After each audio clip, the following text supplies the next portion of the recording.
काय सगळीकडे परळी मतदारसंघात सगळीकडे बोगस मतं सुरू झालेली आहेत. पालकमंत्र्याचा आणि प्रशासनाचा सगळा म्हणजे गदारोळ आणि अतिशय हाहाकार सुरू झाला आहे. इथं मी जलालपूरला आलो, ह्या महिलांनी मला बोलून घेतलं की आमचं मतच आम्हाला दिसतं फक्त शाही लावायला मत बटन तीच दाबायलेत. धर्मापूरला गेलो तिथं तर त्या CCTVला कॅमेऱ्याला पिन नाही, काही नाही, त्यांचेच मतं चालू आहेत. आणि इथं आमचा कायदा चालतंय, आमचंच कानून चालतंय. इथं जिल्हाधिकारी असतील सगळे पोलीस सगळं मॅनेज झाले साहेब. एक माणूस नाही इथं कोणी कुठला CRFचा जवान नाही, काही नाही. सगळं मॅनेज कार्यक्रम असल्यामुळं फक्त लोकशाहीची प्रक्रिया म्हणून ही करायला लागलेत.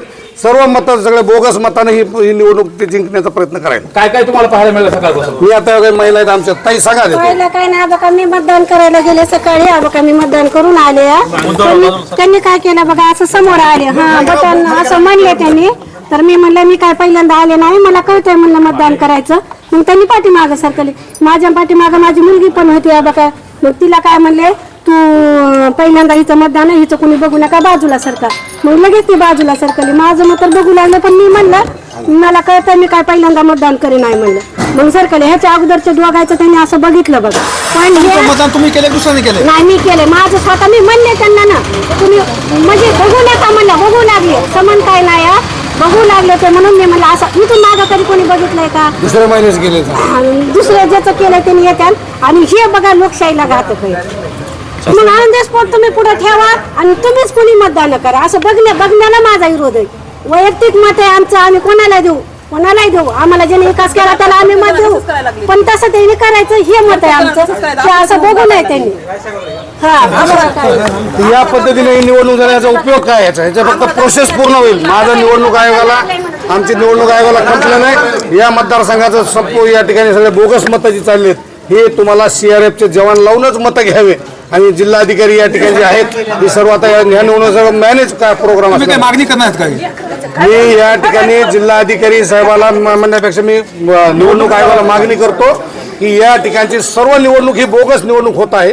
गावोगाव CRFचे जवान लावून प्रत्येक माणसाला भीती म्हणजे भयभीत म्हणजे करण्याचं जे ठिकाणी वातावरण आहे ते त्या कारण म्हणजे असे बिनधास्त मतं करू द्यावेत. काल पालकमंत्री सुद्धा एक पत्रावर मागणी करण्यात आली की आम्हाला सुरक्षा द्या उमेदवारांना सुरक्षा द्या. मग त्यासाठी सुरक्षा आता धर्मपूर्व धक्काबुक्की झालीच ना. मला धर्मपूर्व तुम्ही आता व्हिडिओ बघितला, आईमाईवर शिव्या, तिथं मध्ये पार बूथमध्ये पिन काढून टाकणे सगळ्या CCTVचे. पुन्हाच मतं करू. तिथं मागासवर्गीय लोक आहेत, मुस्लिम लोक आहेत, बारके साळी माळी कुळी बारका OBC समाज, ह्याला कुणालाच मताचा जीव देणार ना. आता जलालपूरला महिला तुम्ही ऐकलं, ह्यांचे बटणं 30 दाबायलेत. ही निवडणूक झाली की ह्या निवडणुकीचा उपयोग काय? फक्त प्रोसेस पूर्ण करायची का? त्याचा जिम्मेदार असलेले माणसं सस्पेंड केले पाहिजे. जे माणसं जिम्मेदार आहेत त्यांना तात्काळ सस्पेंड केलं पाहिजे. पहिल्यांदा जिल्हाधिकाऱ्याला सस्पेंड केलं पाहिजे साहेब. फक्त रानातला गडी असलेली काम करते साहेब. बीड जिल्ह्याचा कलेक्टर हा त्यांच्या शेतातला गडी आहे असं समजून जर निवडणूक चालत असेल, ह्याचा उपयोग काय साहेब? या विषयाचा ह्याचा काय अर्थ आहे? ह्या निवडणुकीला फक्त प्रोसेस पूर्ण करायची का? मग जिल्हाधिकाऱ्याला फोन केला का? त्यांच्याकडून जिल्हाधिकाऱ्याला फोन केला, मी पाहतो दादा काही जिल्हाधिकारी मॅनेजरच आहे सर. एक त्याला सांगितलं CRFचे जवान असले इथं मतदान होणार नाही.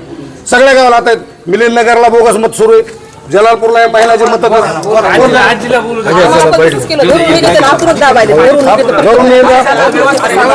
काय झालं ते व्यवस्थित सांगा. तुम्ही मतदान केलं का? केलं, पण त्याला म्हणलं बाजूला सरकार तुम्ही नाही इथं दाबा वाकू बघायला. मतदान तुम्ही केलं का दुसऱ्याने केलं? मीच केलं, पण दाबायला वापरून दाबायचं, हे दाबा आणि तेच दाबा करायला तुम्ही आता काय म्हणत की आम्हाला मतदान करू देत नाहीत? करू द्या. तुम्ही केलं का? मी केलं, पण ते दाबा माहित नाही हेच. मग त्याच्या व्यवहार ते दाबा लागायला ना. हीच दाबा तिथं नाही ना. कोण आहे लोक? आता ते दाबा तरी काय बायला ओळखीत कोण आहे कोण आहे प्रत्येक जणाला आम्हाला हेच करा तेच करा. या पद्धतीनं जर असं निवडणूक प्रोसेस चालत असेल तर या निवडणुकीचा मी धिक्कार करतो.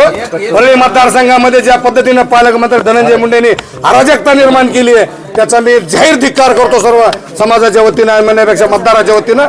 आणि मतदार सगळे भयभीत करून या ठिकाणी फक्त तुम्ही बघितलं रात्रभर संघ नंगा नाच.